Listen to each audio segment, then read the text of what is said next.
some applications needed updating. So I don't know what that's all about. But Oh, for anyway, sure. the main thing is we're here together, so that's good. I don't think we need to check. Or I guess we We can are the check members of Do It audio. or Okay. Die. Can you D-I, hear that? D-I, D-I. I can't Watch hear us it, make but I can rainbows. sure see it. Okay, hold on. I don't even need to hear the soundtrack on that one. I can hear it now. Is it too loud? No, no. Okay. It's just a tiny bit faint, as a matter of fact. Okay, let me.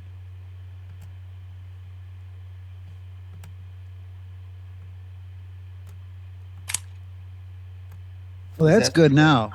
That's good. I'm going to turn it down a little bit on my speakers. Can you still hear me? Yeah, I can hear you. Okay. Yeah, that's a pretty good audio level right there. Of Okay, cool. course, we're dealing in silent movies here, but you put musical tracks on a lot of these yourself. On some of them, Uh huh. um, I think on the ones that I haven't. Let me see if I could do this. Yeah, I like that track you picked for "Do Women Pay." That was a good one. Can you hear audio currently? I can hear audio currently. I can hear you. I can't hear a soundtrack though. Okay.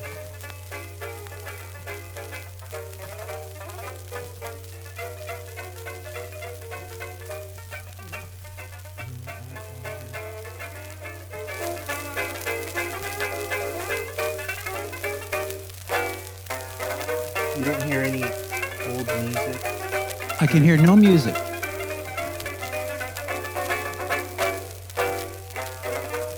I also have some earphones here, but I can't hear anything through that either. I'm mostly listening to you right now through the computer speakers. Okay, great.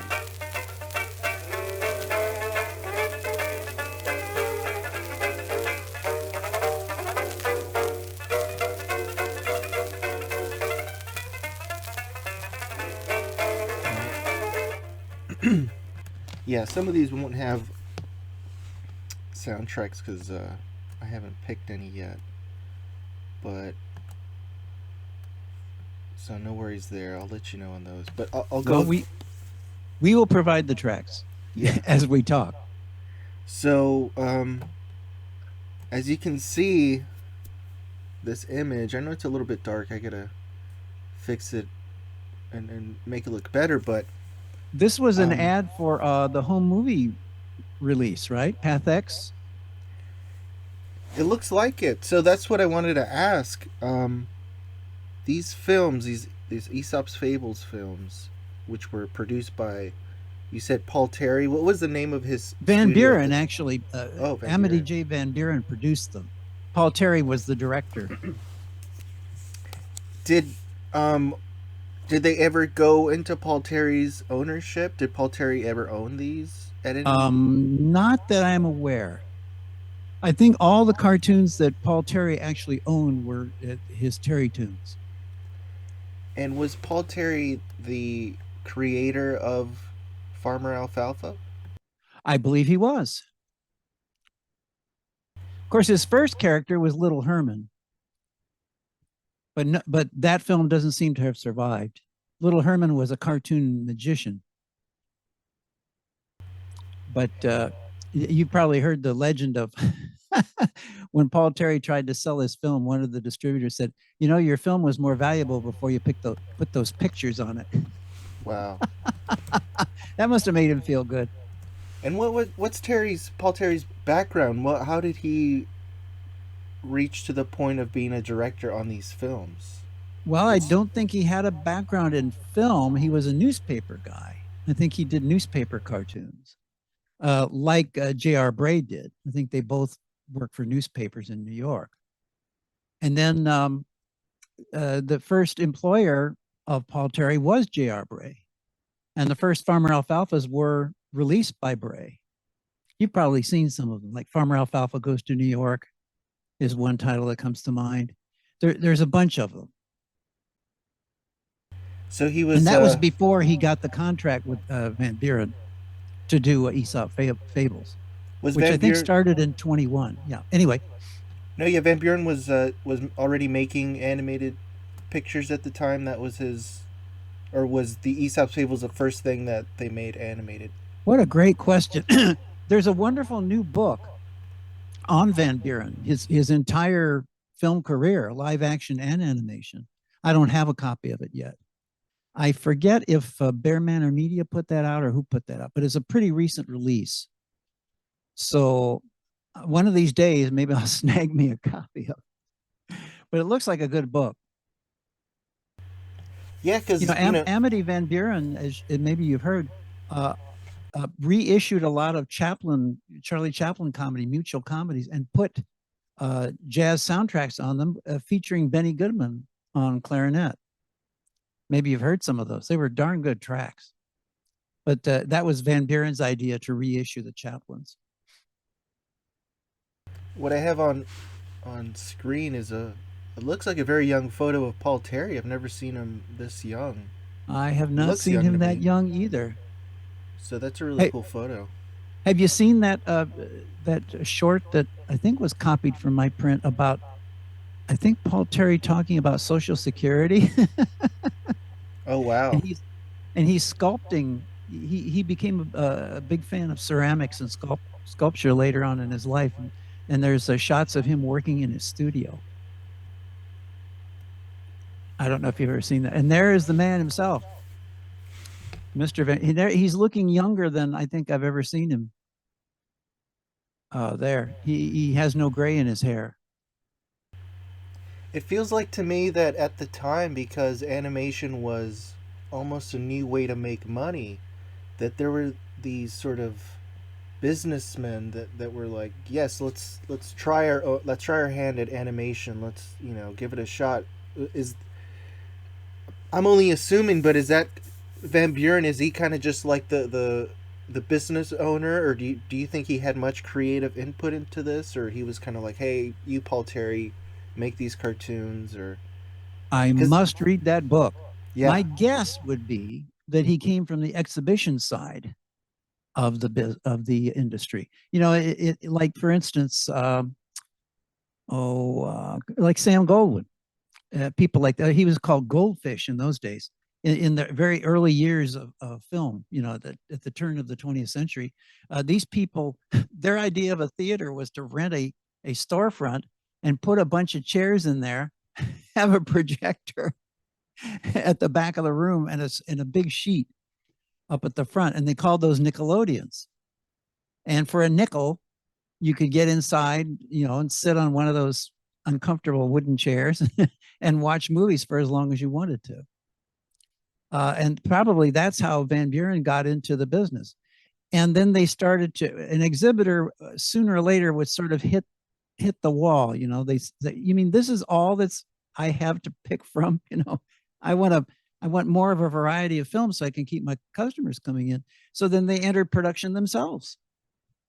And I'm sure that's how Sam Goldwyn started, and probably Van Buren too.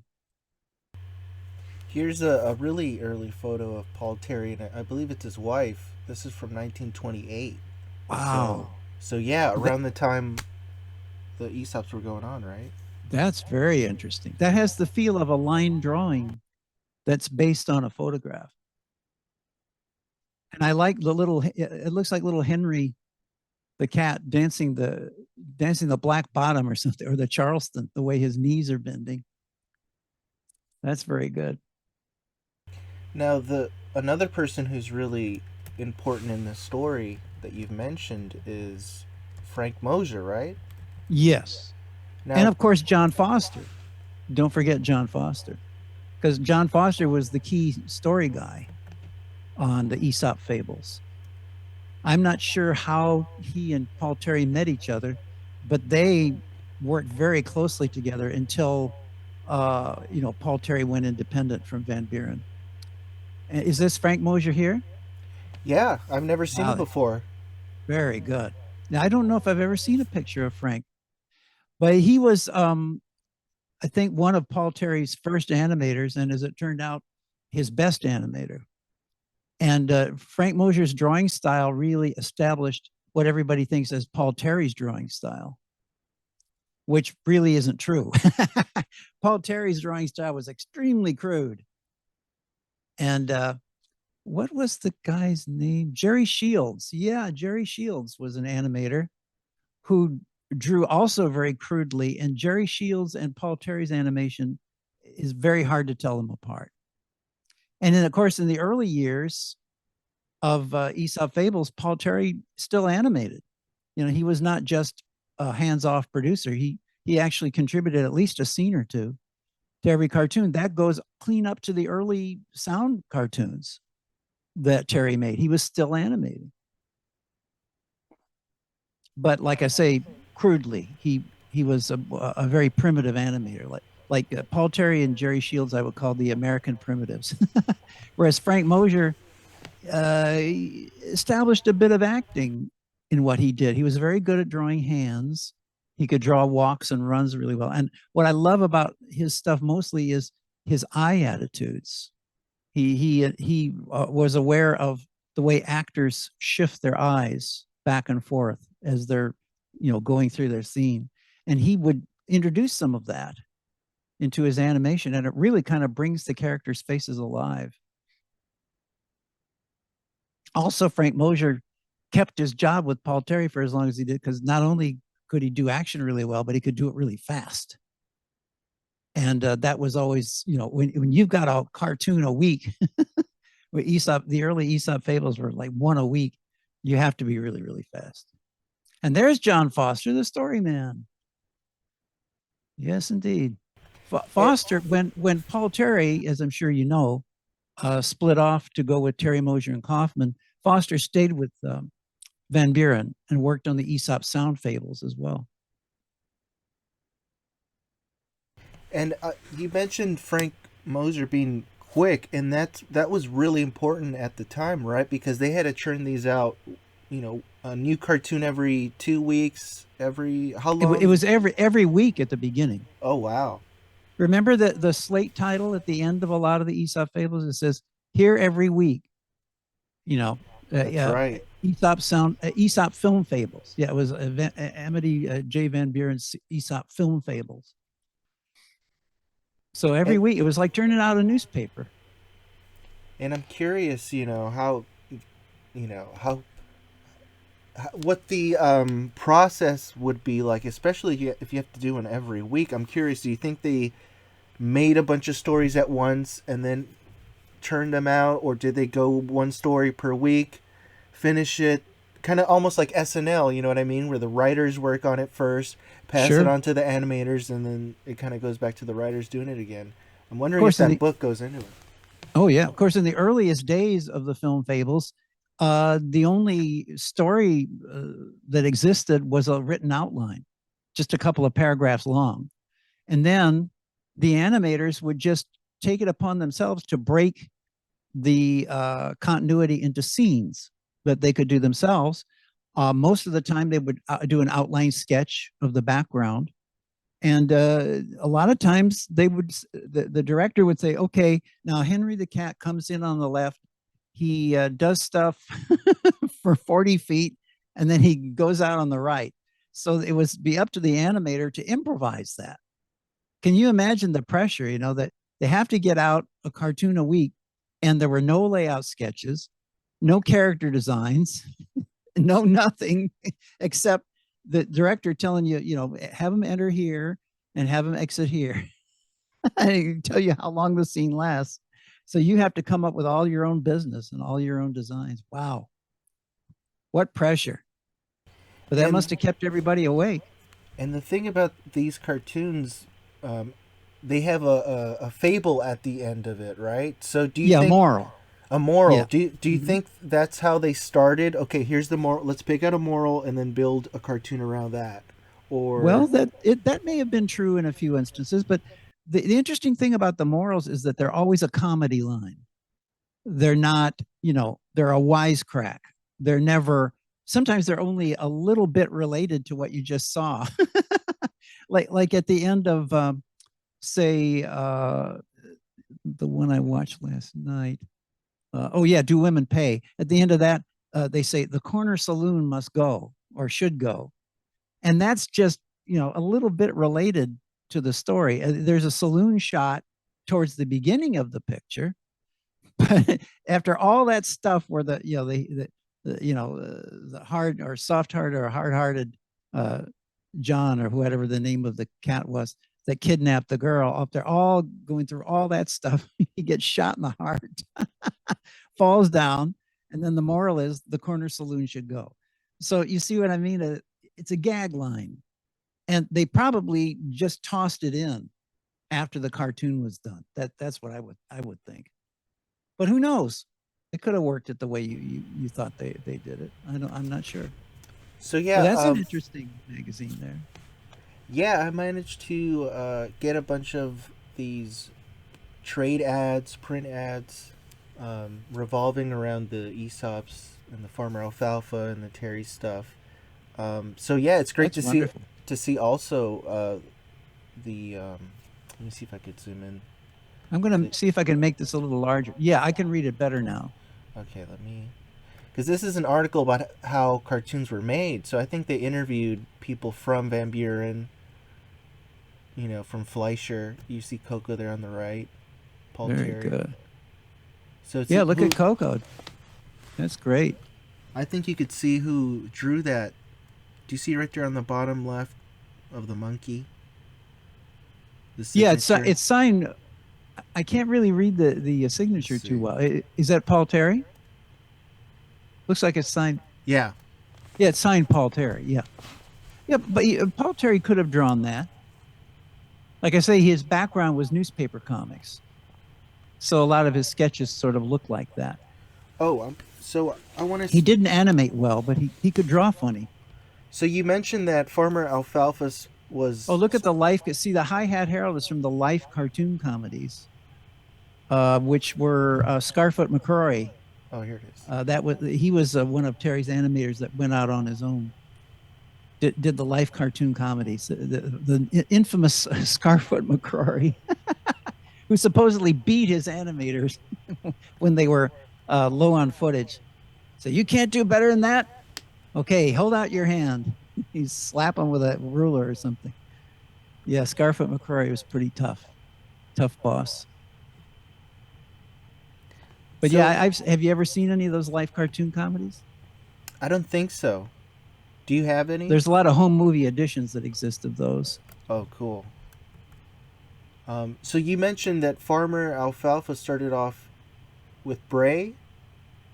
Is that correct?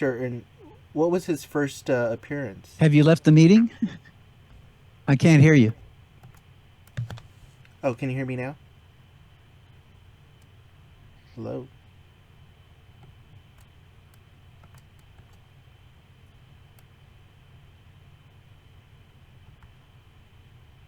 Hello? I can't hear you. Oh, can you hear me now? We have to start again? No, hold on. Hello? Test.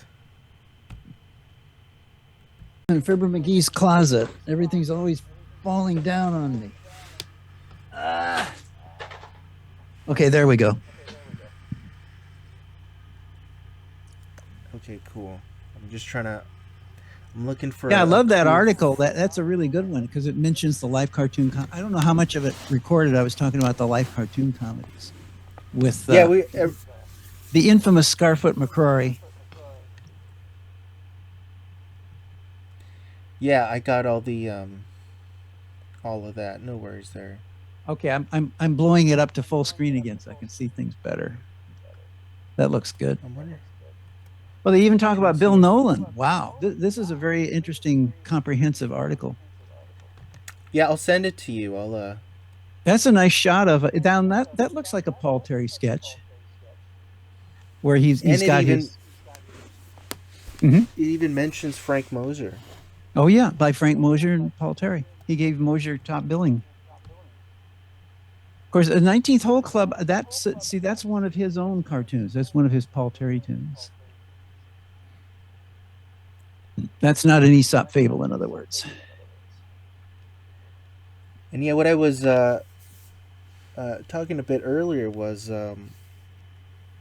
Farmer Alfalfa. So what was you mentioned he was a Bray Yeah, he was studio originally cartoon? distributed by John Bray, and that's a Paul Terry. I think that was Paul Terry's first boss in the animated cartoon field was J.R. Bray. And I remember Farmer Alfalfa in New York being one of the early titles. And apparently in the 60s he was, or in the 50s they made a show based around him. Basically they would reuse old cartoons but make new animation surrounding that. Is that what was going on? Yes, Farmer Alfalfa and his Terry Toons Pals was the name of that show.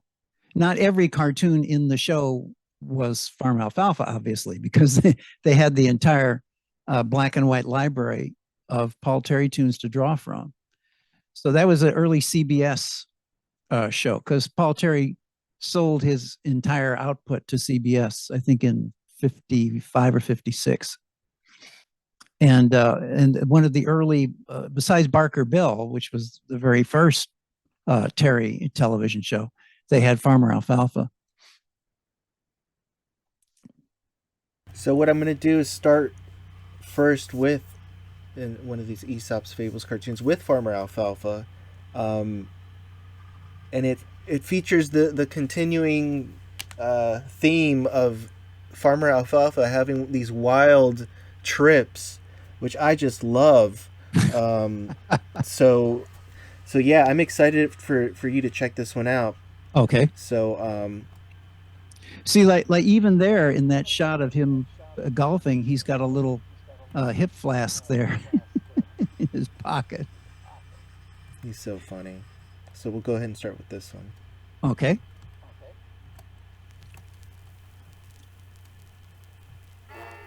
A day off.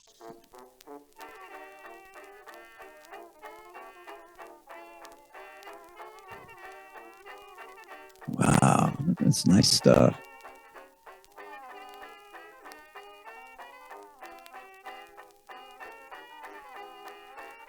You know, that almost looks like Bill Teitla there. The little girl dancing looks like some of Bill Teitla's early animation.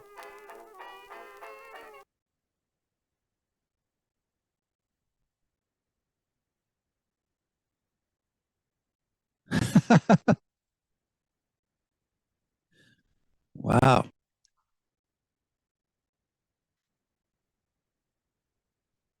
That's one of the strangest run cycles I've ever seen. That might be Jerry Shields. It looks like there's in betweens missing. That's a very strange looking thing. And he kills the mouse. The winner. Now that looks like a kangaroo.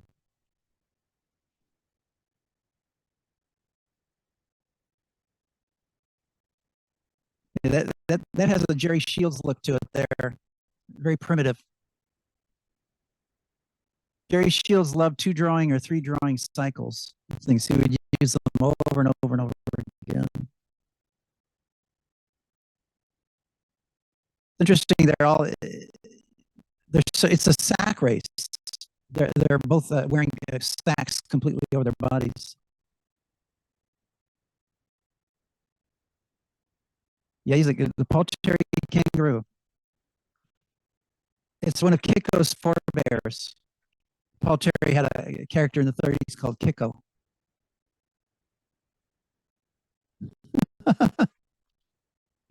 He's sort of a cross between a Popeye and a kangaroo. He has really muscular forearms. Yeah, I'm not sure whose stuff this is, but I think it's Vet Anderson. Yeah, that's Vet Anderson. He is another one of Paul Terry's stable of animators. Feeding them jumping beans, I guess.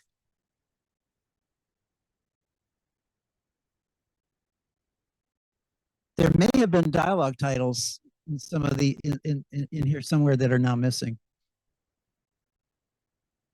He's going to make jumping watermelons. The great little hat take on that proprietor there. Well, that's funny. Wow.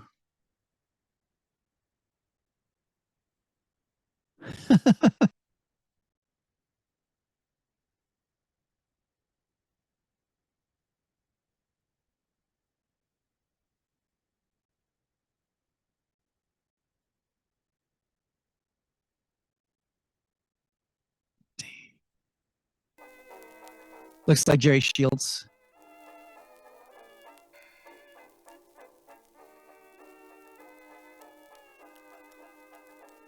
It looks like a cat became a bear in like one frame.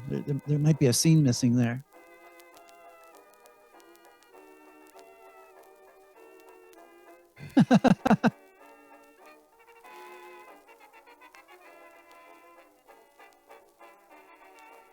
I think Paul Terry had the idea for Mighty Mouse already in the 1920s. A lot of his mice are stronger than any of the other characters.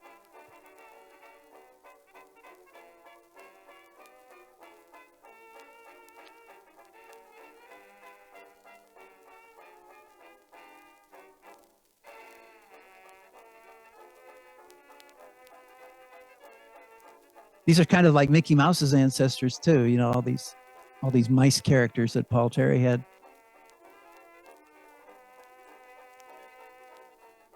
There were actual carnival rides like this, you know, where you get on a spinning disc and you try to hold on. I've forgotten the exact name they went by, but that was pretty typical of carnivals. Now the kids are smoking corn silk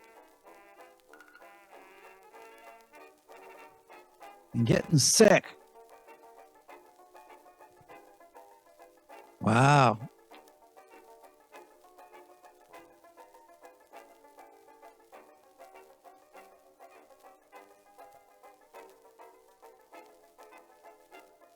Where did they get that stuff?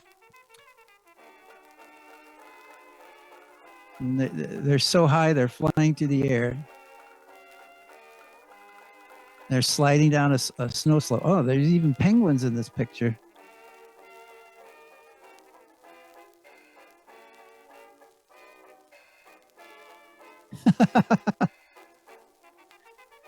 Look like a Vet Anderson run cycle.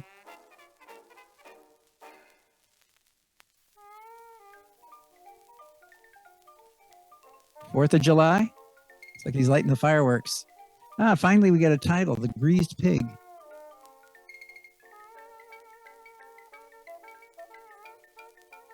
Which actually was typical of county fairs in those days. They would literally put grease, sometimes, you know, a wonder of wonders, lard on the pig.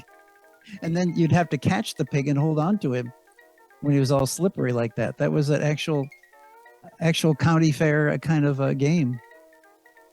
Mm. So he thinks that drinking beer will put him on the pig's level. Okay.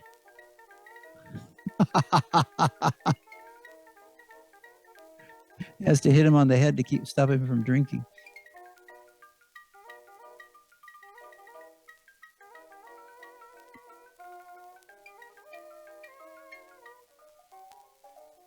That looked like a Frank Mosier scene to me.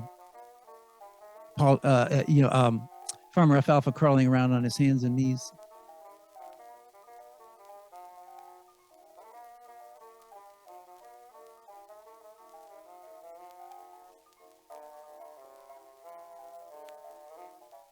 Wow. Holy mackerel.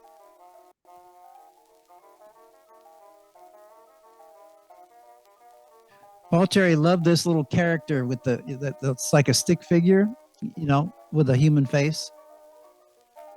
Later on, they called him the Little Salesman, and Paul Terry made a bunch of cartoons with that character.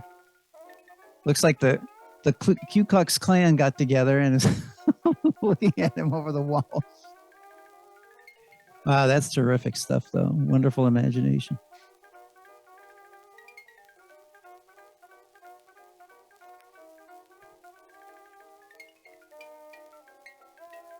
Egad.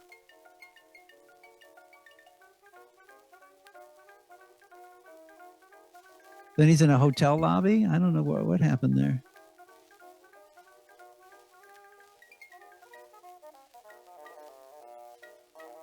Hmm. I have no idea who drew that. Gad. Alfalfa was quite the romantic guy. And in so many of these cartoons, he winds up chasing mermaids or, ooh, God. That has an Asian feel, doesn't it? The way she can change her face. Oh, wow.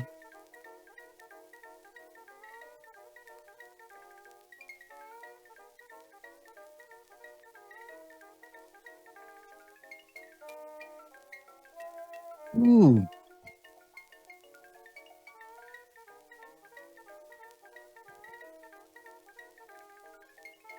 Has a Mosier feel to it.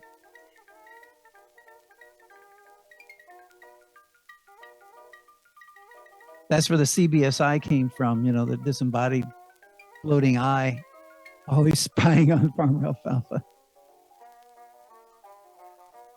Hey.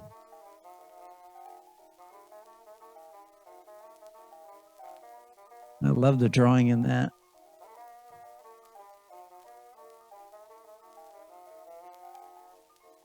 Wow.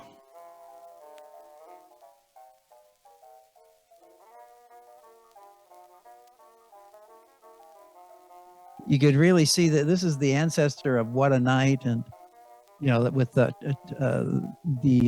Van Buren, Tom and Jerry, and all that kind of those real spooky later sound fables.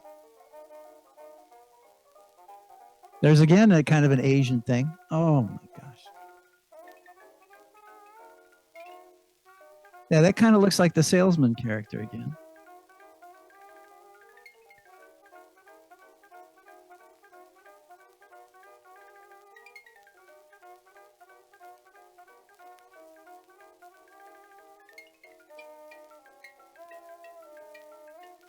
Yeah, this has that chasing the mermaid kind of feel to it as they float through the air. Yeah. I think this is Mosier's animation here. Yeah, that really looks like his.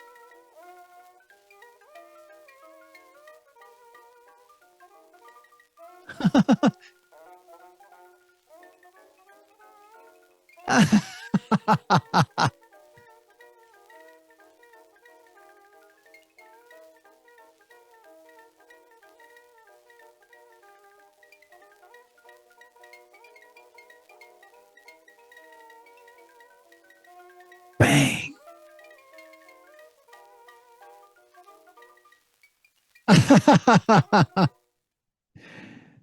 Well, see that could have been a moral that they picked later. It's hard to tell. Anyway, So yeah, what? Excuse me one moment, Mauricio. I'll be right back.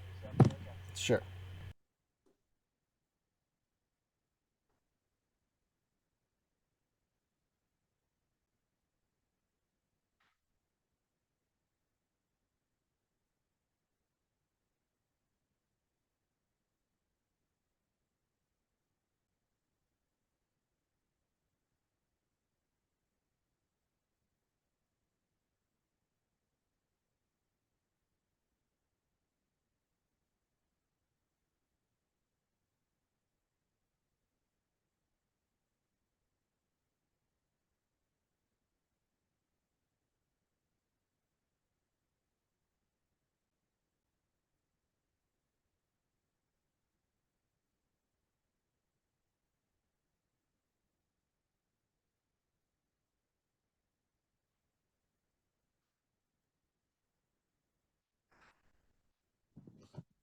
Yeah, sorry about that. Uh, yeah, I mean that was a. Oh, what was the name of that cartoon again? I believe it was A Day Off. A Day Let Off me see. or a Day Out? Day A Day Off Off. by Yeah, John Foster. and Paul Terry. Yeah, And John Foster, of course, was the story guy. Uh, but it's interesting how the surrealistic stuff, with floating eyeballs and women whose heads change form and how very odd ideas, uh, uh, were quite possibly improvised by whoever animated the thing. The animator would have to design those heads, like when the girls' heads change into monsters and very odd looking creatures, and design them and sometimes even ink them partially to establish the final line. So it's a lot of work.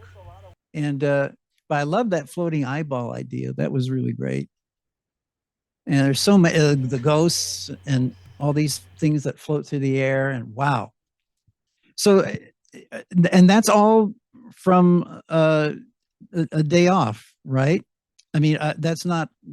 They didn't like combine two different cartoons because there's at one point it seems like there's kind of a story jump with Farmer Al in that, and it almost looks like it starts out at the county fair or something, and then winds up with him walking along when he's under the influence of beer or whatever he drank. That's the funny thing about these cartoons is you never know where it's going. Yeah. Like it feels like yeah, it's like, hey, Farmer Alfalfa, a day off. Actually, because I've seen that first part. Because if you recall, there's like a kangaroo race, and then they Yes. chase Farmer Alfalfa. I think up to that point, it's a home movie print.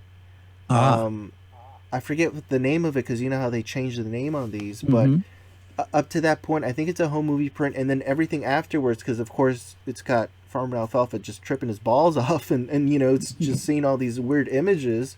Yeah. I think maybe people just cut that out and never just produced that. But yeah, the whole thing came from one print, um, Okay. and yeah, I'm assuming it's just we've just never seen that second part ever. Um, but yeah, it's amazing. Probably not. I It just love it. Oh, it's terrific. But it just looked like there was kind of a continuity or story jump there. But other than that, it was really great. Now these are all looks like all Paul Terry drawings. Yeah, these are these. Let me see, what is it? This was an exhibitor exposition in North Carolina. So I think they're gonna promote these because I don't really see The the theater owners connection. Oh, okay. back when Paul Terry cartoons were actually exhibited in theaters. Wow. Because in those days, cartoons had to entertain everybody. Nowadays cartoons are not sold on the basis of whether they're entertaining children or not. But in the theatrical era, they had to entertain anybody that walked in and paid a nickel for a seat.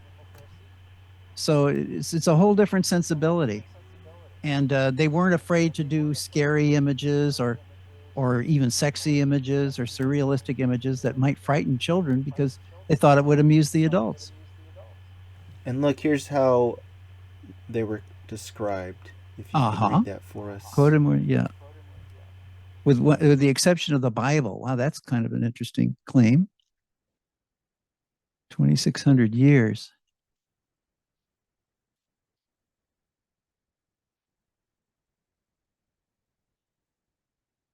That's very interesting. Interesting claims too. I have no idea if the Aesop fables are really 2,600 years old or not, which would I think would make them Greek. I think they originated in the Greek language, but wise sayings like "Look before you leap" or "Rolling Stone gathers," they would all have to be English based. So I'm not sure exactly when our what we know now as Aesop fables when they actually started. Wisest short length films you ever saw. Funniest, quaintest, wisest. Well, it's hard to tell how wise they are, but they're certainly funny and many times quaint. So yeah, I have plenty more of those, but I figure we check that one specific, kind of highlight that one just to Well, I show how loved it. wild it is. How these Oh cartoons yeah, can go. He really poured on the surrealism in that. But like I say, a lot of it is not calculated surrealism; it's accidental surrealism because of the haphazard way they put these together and the way they were directed.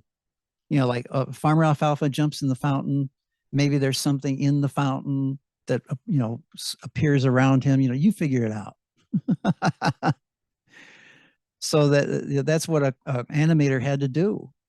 uh, Animators were a lot more responsible for story content and the way the images finally looked than they were later when they tailorized. They call it tailorization of animated cartoons when they actually started dividing up jobs. You're the designer, you're the inker, you're the painter, and you stick to those specialties and leave the stories to us. That kind of thing. Well, that's a nice trade ad for Mutt and Jeff. That's very good. So that's what we're gonna move on to next. Okay, great. Um, I I have a really, it looks to me really rare, one of the early ones. Um, I've yet to see it, so we're gonna watch it together for the first time. So Wow, I'm excited. what a treat. I can see And why you're excited about it. this is one of these restricted titles, so you have to get special access, you know, to get this. So And you've yeah, managed to do it. That's we've quite a managed to feat. do it. Yeah, The because person I guess who, yeah, the gatekeeper, the person with the key to those prints, really liked my pitch, and yeah, I'm just really just thrilled that we managed to get these out because like I keep saying, if we don't ask for them, they're just gonna stay in the vault. They're just then gonna they'll be in be the vault left another alone. 50 years, and nobody will see Yeah. them for another 50 years. So it's high time that these were broke out so people can see them. So I totally forget the name of this one. It doesn't even Okay. have a title. Doesn't have a main title. So we're gonna just watch it. Maybe we can figure it out. Okay. So this is a world exclusive. Very good. Has it?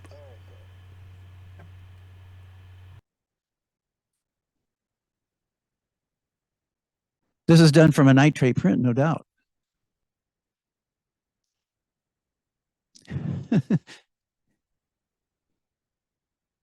Ah,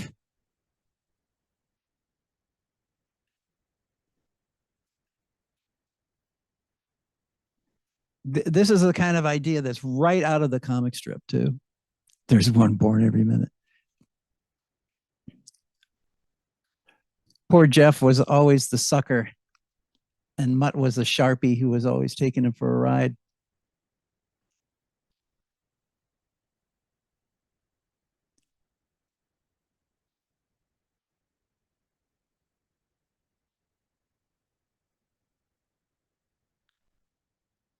Seems like there might be some missing scenes in there, judging by the way they sort of cross the axis on the camera.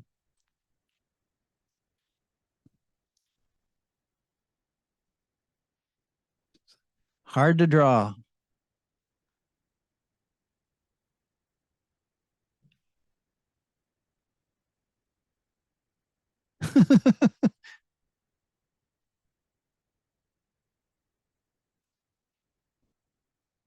I'm surprised she doesn't turn around and slug the guy. Ay, ay, ay, ay, ay. But that's very unexpected.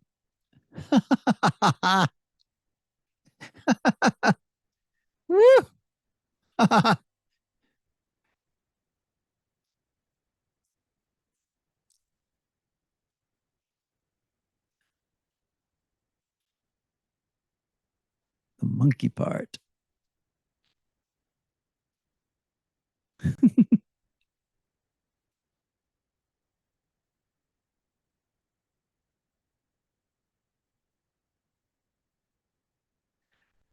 And of course, Jeff probably isn't aware that Mutt's getting all this cabbage for making a monkey out of him.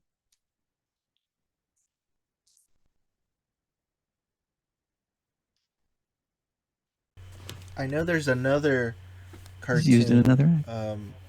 where he's a monkey where he gets turned into one because there's Uh-huh. like a reward to find the missing link, you know, and he turns Oh Jeff yeah, into the missing link.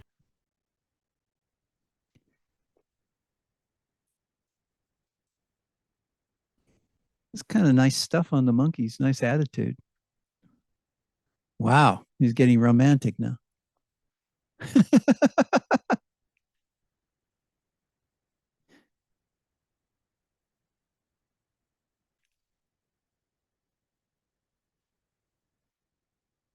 It's kind of nice drawing.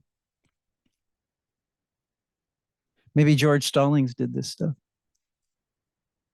George Stallings was a pioneer animator who worked on a lot of the Mutt and Jeffs.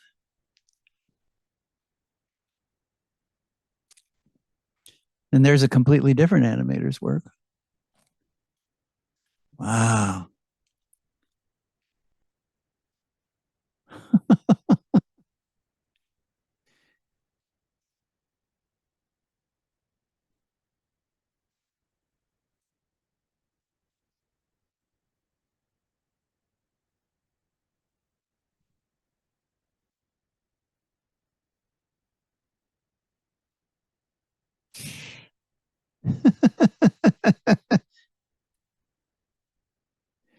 What did that last dialogue title say? You want a man to play something? Couldn't see. I couldn't see what it said. You could do your magic on that and do a single frame.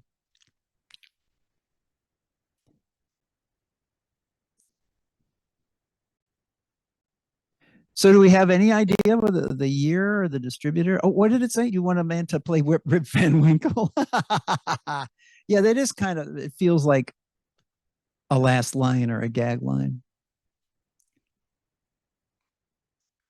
Is this like the one of the Jefferson Film Company Mutt and Jeff releases, or I'm not quite sure who put this one out. Yeah, not sure, but it's definitely got the stiff animation from those early ones that we've seen Yeah, previously. yeah. Um, Although this one is just a little tiny bit more flexible than the real primitive Mutt and Jeffs, especially like these sequences here with the monkeys chasing each other around. There's a little bit more drawing in them, you know, and whoever yeah, animated them knew a little bit more about what monkeys really look like. Like that close up with the monkey burying his teeth into the camera has some nice drawing in it. Yeah, that one. And they really that's did the wild. incisors, you know, very well. It has it looks like somebody studied a monkey's face.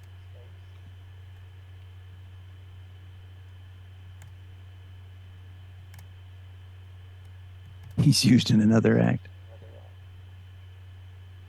It's interesting that the Mutt and Jeffs are literally just starting out from making them look like moving comics. As a matter of fact, a lot of the early animation was called moving comics. It wasn't even called animated cartoons at this point. For instance, the earliest Disney cartoons say a Walt Disney comic, not a cartoon or not an animated, a Walt Disney comic, meaning people associated these early short cartoons with newspaper cartooning quite a lot.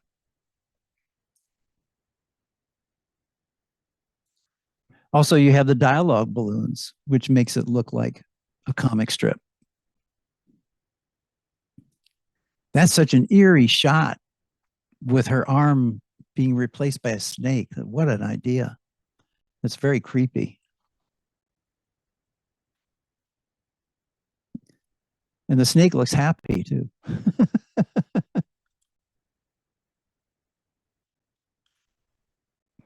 There's some interesting drawing on that manager's face too. Like whoever drew it was getting a little bit of acting into it. You know, his different attitude. Like he starts stern and authoritarian, and then when he gives Mutt the money, he's a little bit, you know, a little bit friendlier. Like he realized he and Mutt are fellow shysters, and, and they're tricking poor Jeff on many levels. and you could notice the speech bubble. There's some shadow to it, so it feels like they would place that on top of the It's animation, just a right? cutout. It's just a cutout balloon that they just threw on top of the existing drawing levels. And I guess because of the way these were shot, they didn't have a whole lot of pressure on the glass or whatever they had to hold everything in place. So that's why you see those shadows being cast. Wow, what an interesting cartoon. Too bad we don't know the I'll, title. So you're thinking I'm this sure might they. have been one of the William Fox Mutt and Jeffs? I think so, because it Mm-hmm. looks like it, right? You see that? You see on the trade ad, it looks like that version. It does. Like behind Jeff's ear, there's a lot of skull. I think later on they streamlined that a little bit more. So this one I do know. Let's see if you can translate that. Untersibut. What un Jeff in Untersibut, whatever that means. Undersea? Does I that mean think like it's in the the submarine? submarine. Yeah, Yeah, I just guessed that. It sounds like Unterseeboot means like Untersea, like undersea. undersea boot. I guess they call them boots or something, The right? yeah, and in Germany they call them U-boats. Oh, So that see, makes yeah. boat. See, Untersea boot. Boat. Unterseeboot. That's great. See, we're Yeah, learning. well, We're learning. Watching these cartoons. You know, people can't yeah, say we're not yeah. learning These something. these will introduce you to another language. So this one I know was redrawn in the '70s. I think by the Fred Ladd Oh, company. good old Fred. So this is the original black and white, you know, Great. version that was retraced. So I've never With all seen the it. in Have you seen this one? Oh no, it has all the in-betweens in it too. Is it like Fred Ladd usually cut out a lot of drawings when he did the color versions. So he The he thing he is, wrecks a lot of the action. the thing is though, these are in German, so Okay. we're still gonna need to translate them. But let's check this one out. Well, we might be able to figure out a few words.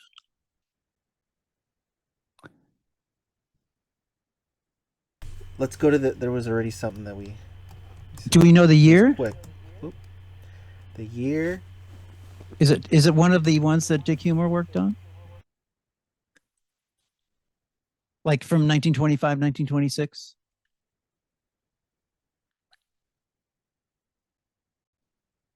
1916. 1960. Okay, this is so Dick might have worked on this, but this is before he produced them.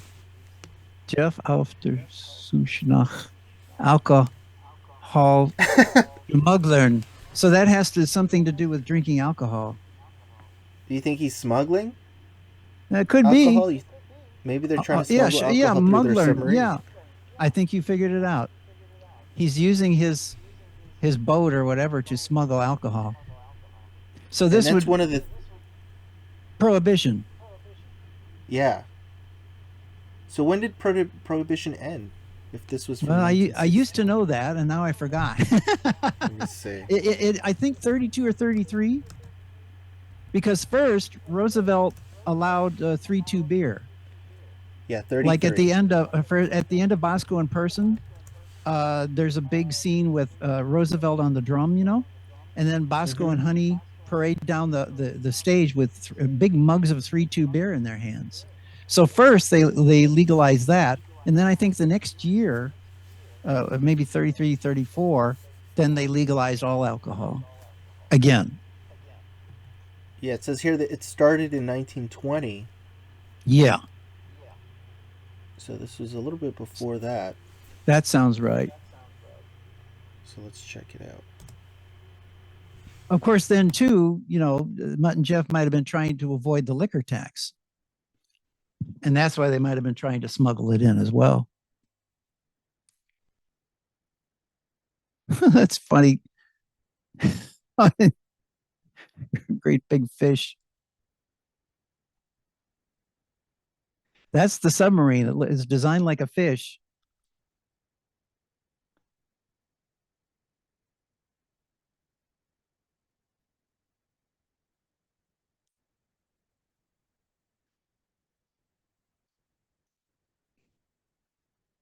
Yeah, this looks a little bit more sophisticated than the monkey episode that we just saw. It's got more cell work in it because the monkey episode would look like it was still drawn on paper.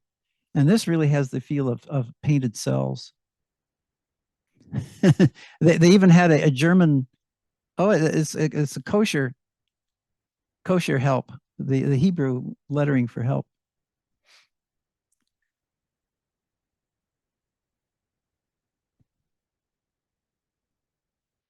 That's a wild idea for a submarine. Looks like a fish.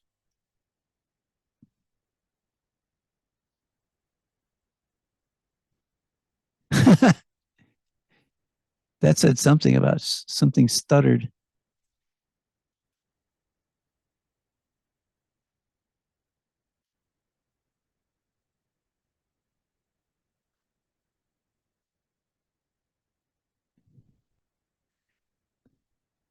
This looks like at least part of the crew that worked on Associated Animators, Dick Humor's company version of Mutt and Jeff. It has that feel to it. He's bow-legged. Now his legs are stuck together.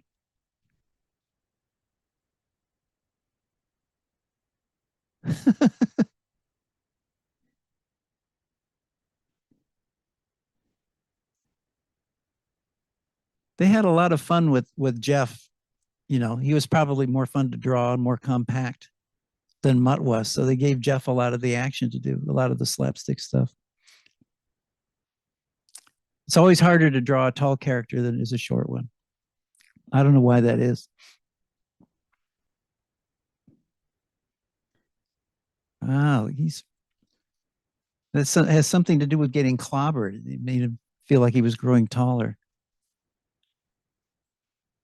That looked like a mistake, where Jeff was hopping up in the air. It looks like he was supposed to have hopped on those harpoons, but he missed the harpoons.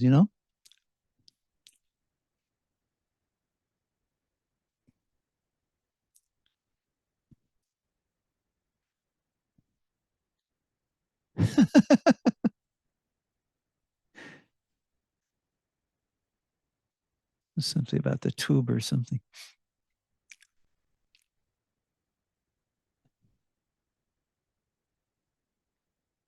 Those are what they used to call flash titles, where you're supposed to when you make your final print, you're supposed to freeze those in the optical printer and make them longer. There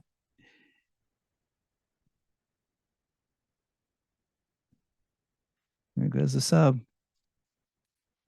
That's interesting. He has a goat on board to butt anybody that's walking the plank off of the plank. So maybe that's not the submarine anymore. Yes, it just looks like it. It's an actual fish.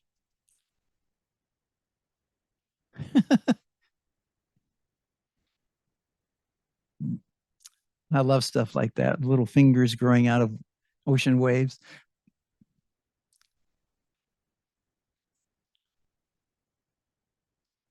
So this is probably the liquor that they're smuggling. See, these, I think in this one, maybe Mutt and Jeff are revenue officers. Every time he gets hit, he comes up with some different military equipment or firefighting equipment. This is World War One suit with cannon. Yeah, I think they're actually anti-smugglers. Yeah, I think like I said, they're revenue officers.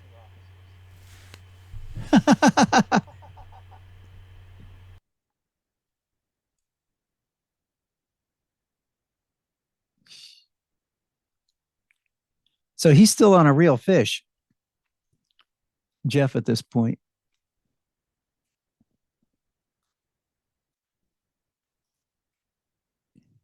And it's a runaway submarine.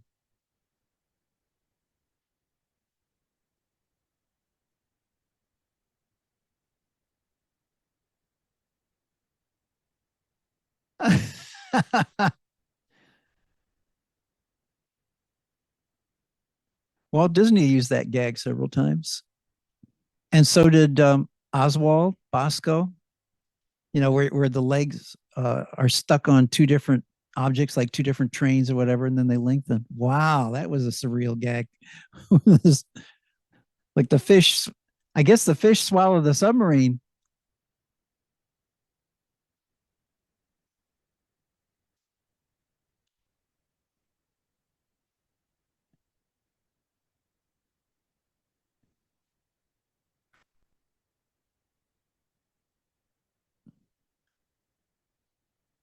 Capturing the rum runners, of course.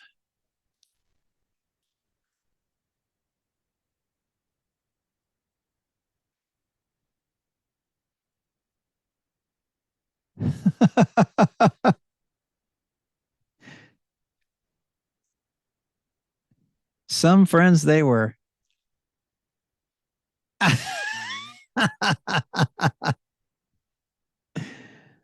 That's a good variation of that kind of a gag. It even had the fade out. So that's So we have no idea of the exact that's probably not a William Fox cartoon. That's probably a later one. It looks like I say, like some of the people that animated with Dick Humor on his Mutt and Jeffs that were done by Associated Animators later on. yeah. It says here it's a 1916. 1916. So it's early. Mm-hmm. And a little bit before the Prohibition era.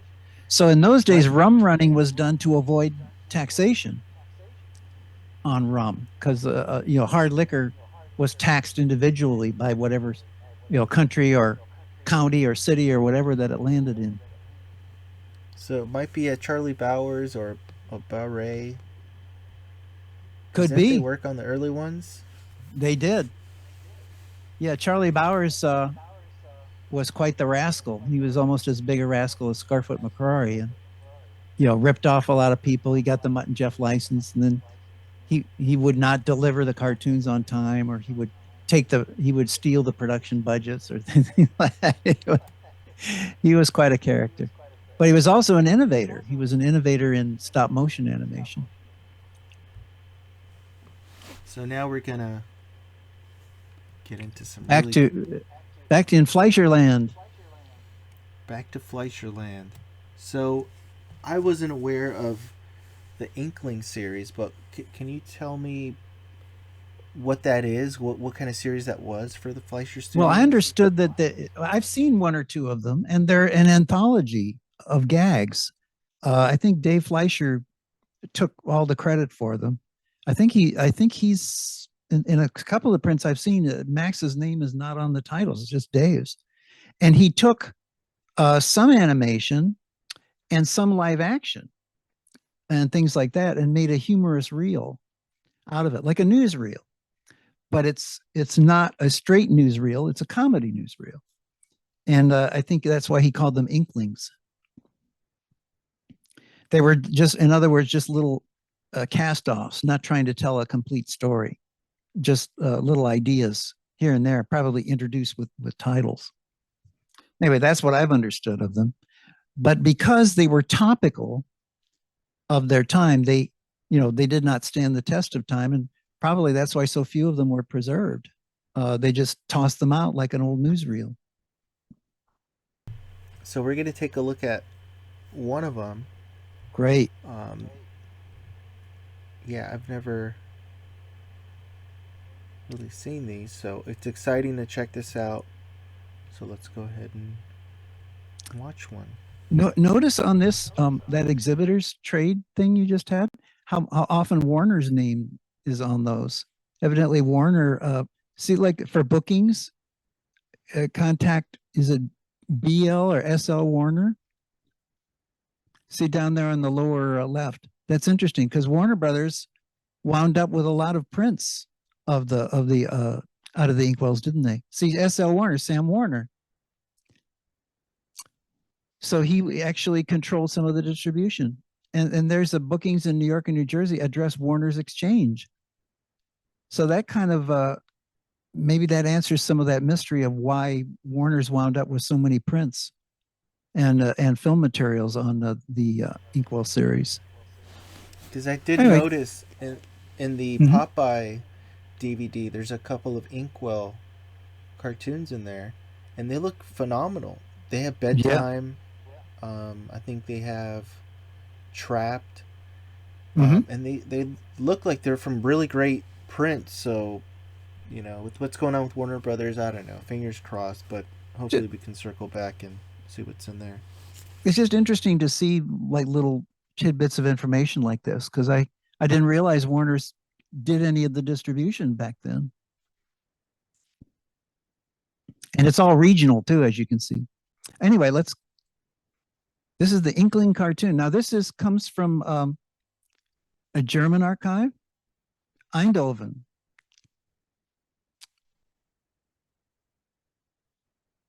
It looks just like Leonard Maltin. Look at I know, right? that. It's Oh, Woodrow but Wilson.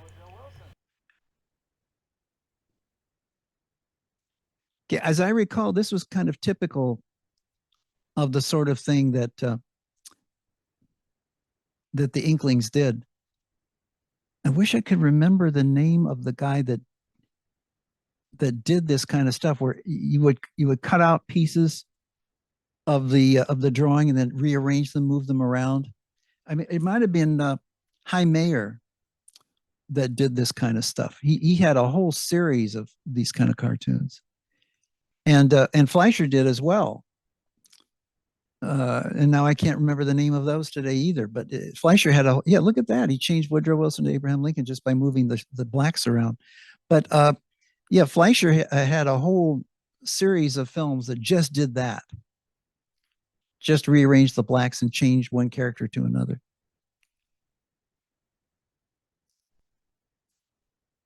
I always love to see the ink lines on these. They're so masterful. If you've ever tried to ink with a dip pen, you know how hard it can be and how easy it is to screw up your drawing and make a big mess. And they did it well, and they got beautiful lines too, very weighted lines. Now that's an early radio, very primitive radio, and then it switches to a burglar. Why? We don't quite know. They're doing it just for the fun of it. It's interesting. The Inklings don't animate much. I recall that was part of the ones that I've seen. And what does that say up there? Dentist. Oh yeah, of course. It's kind of like watching a comic strip.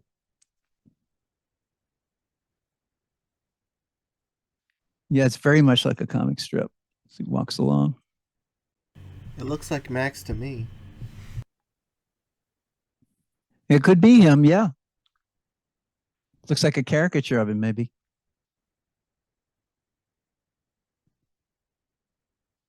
Flossing, but not quite. It's the old gag of tying a line around your tooth and then pulling it out. See, he did a big take because he was scared of all the saws and things, and it pulled his tooth out. Yeah, I love the title cards on this. They're beautiful. 1928.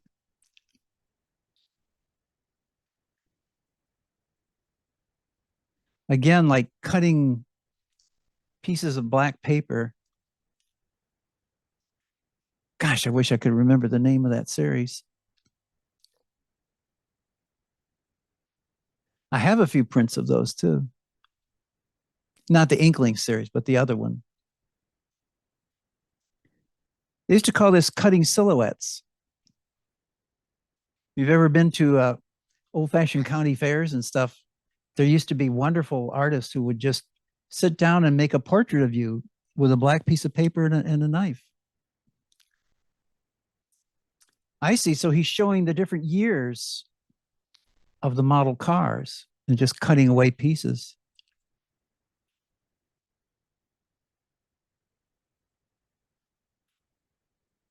Wow.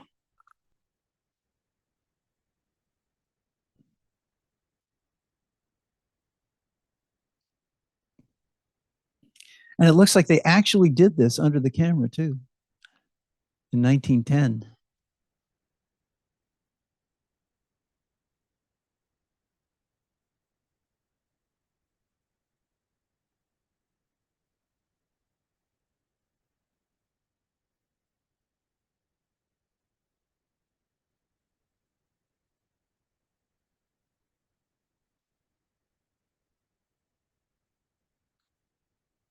Well, you can really learn a lot about the history of early model cars by looking at this. Town car, touring car. Everybody walked back.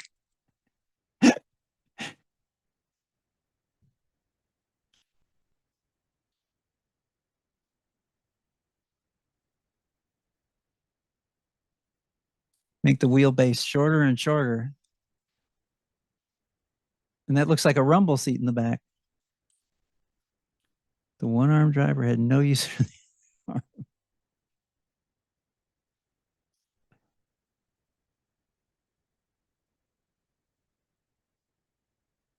Look at that delicate cutting.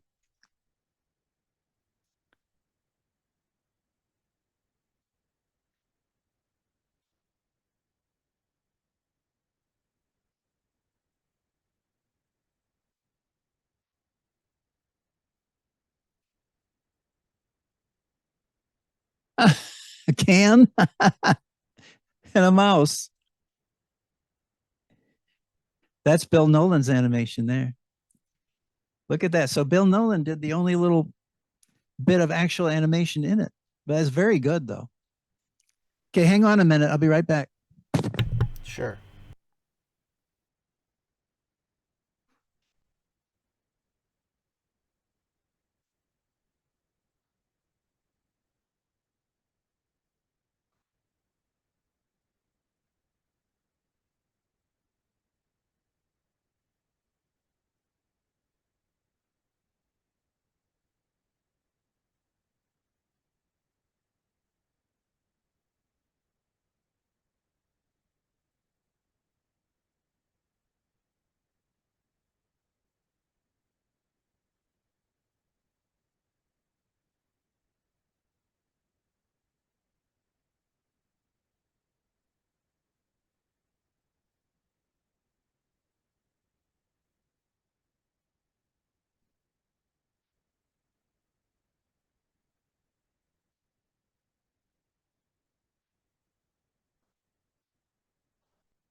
Yeah, I'm now Fleischer's company, Red Seal Pictures, released a whole bunch of animated films, very much like that sequence in Inklings, where oh, I just remember what they were called, animated hair cartoons.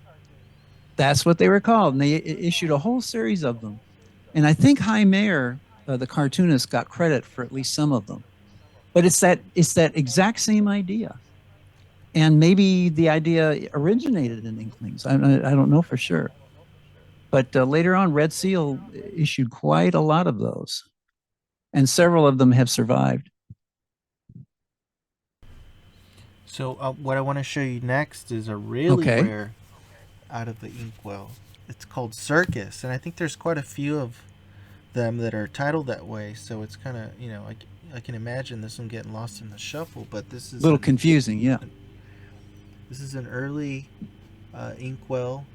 Um, it looks gorgeous. It's got Coco, in a circus, Uh as huh. the title says, but it's more specifically a freak circus. Um, so we're gonna go ahead and check that one out. So this is a rare one. Who knows how long this has been sitting in that vault, and it might be And the this is a very first. early example, right? Early Yeah, early 20s. it's got Fitz in it. So I forget when he came out. Okay. Uh, was he a creation of Dick Humor? He was, right? I think so, but I can't say 100%. But he sure Okay. looks like something that Dick might have come up with. Like we were So talking about that little rabbit the other day from The Cure, with the Coco hat on. Yeah, that's another little. Dick was always thinking that Coco needed a little animal sidekick of some kind. So sometimes he would use Fitz, and sometimes he used other animals. Clown G in Head Circus. So these all came from German archives. Uh, Netherlands, I think. Netherlands. So I See, guess they sometimes must I can't. Yeah, they must have well, fallen. If some of these are German, I assume they must have fallen to those archives over there. So probably. Now this, like judging by the title frame, it looks like they had allowed for a soundtrack there. It looks like Academy Aperture, and that originally went through the whole frame. Wow, Barnum and Bailey, the whole. It'd be interesting to translate those.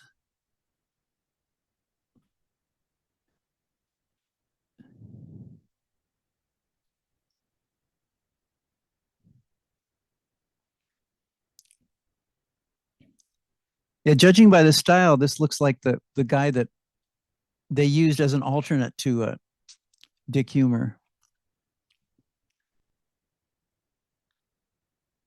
Bar room and Bay Rum Circus. Yeah, there's Fitz, all right. So this is probably,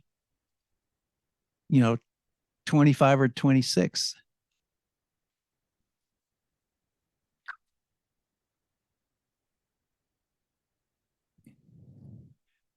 You can still see some of Dick Humor's influence here in the style and the character styling. He didn't animate this scene though.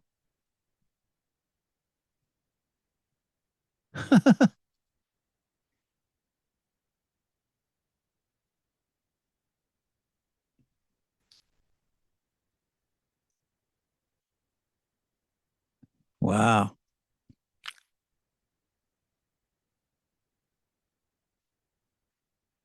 So this is all taking place inside of that envelope that's on its way to the circus. yeah, That's quite a concept. I think the circus was asking for some acts, and Max, yeah, just drew some up and sent them out. Mm-hmm. This is very similar to the Inklings and to the animated hair cartoons too. It's showing Coco erasing part of that giant man's head. That's quite a character there.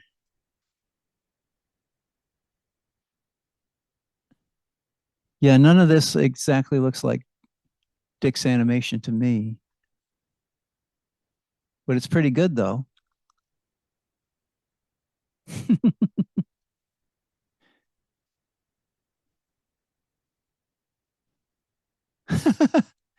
See, that has a feel of improvisation. Like they just gave the animator, 30 feet and say, just have his tail do something.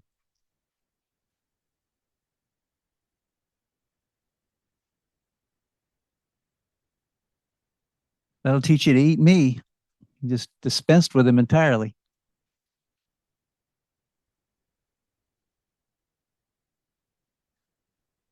This looks like a giraffe's neck, doesn't it? Yep. Sure did have a giraffe feel.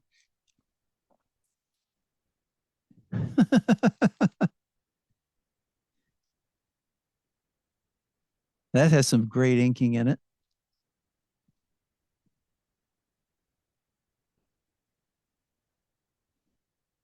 I love that.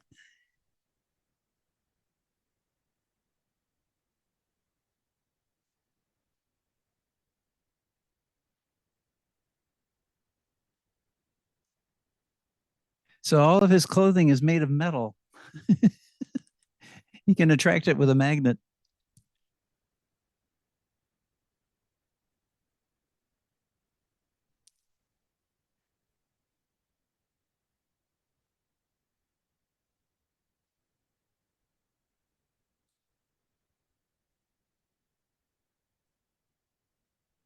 And still inside the envelope, they're tearing each other up as it goes to the bar room and Bay, Rum, Bay Rum Circus.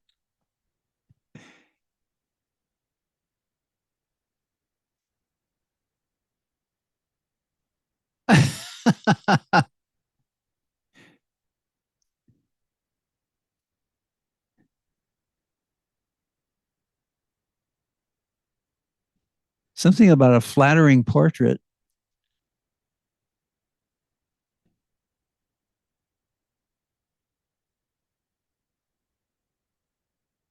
Oh, he's a big character.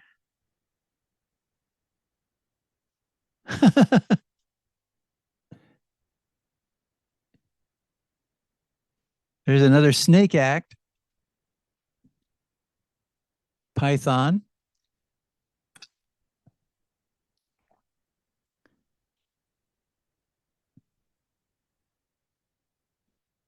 Give Fitz something to run on. The bearded lady, of course.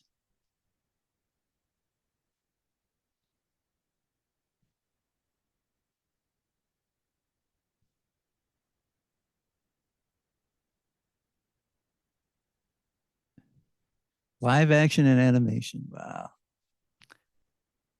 That was probably done by making stats of the live action frames and then putting Coco over them.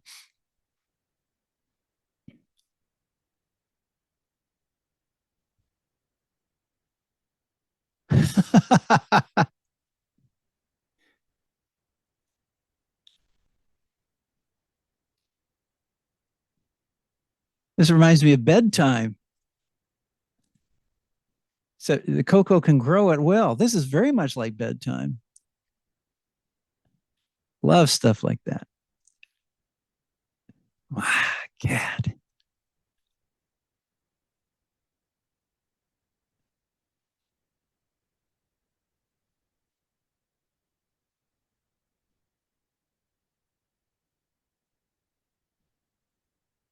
Going on to the ferry boat.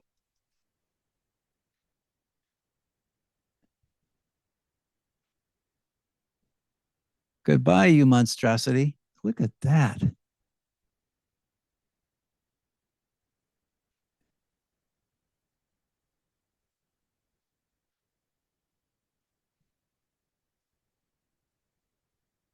Mm, that's pretty quick. Oh, there's a lot of eating going on in this cartoon, you know. Coco got swallowed at the first, and now he ate a whole ferry boat.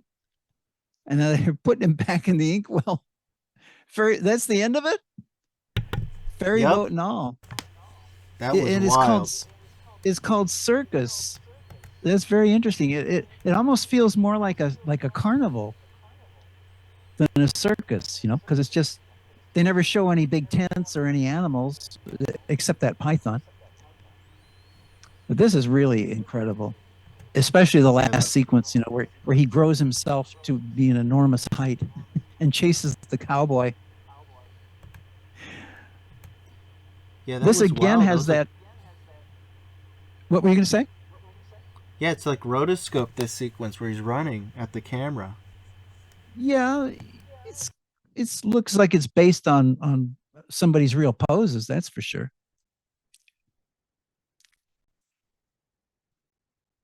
I don't know if I'm seeing all the frames here or not, but it's pretty good what I'm able to see.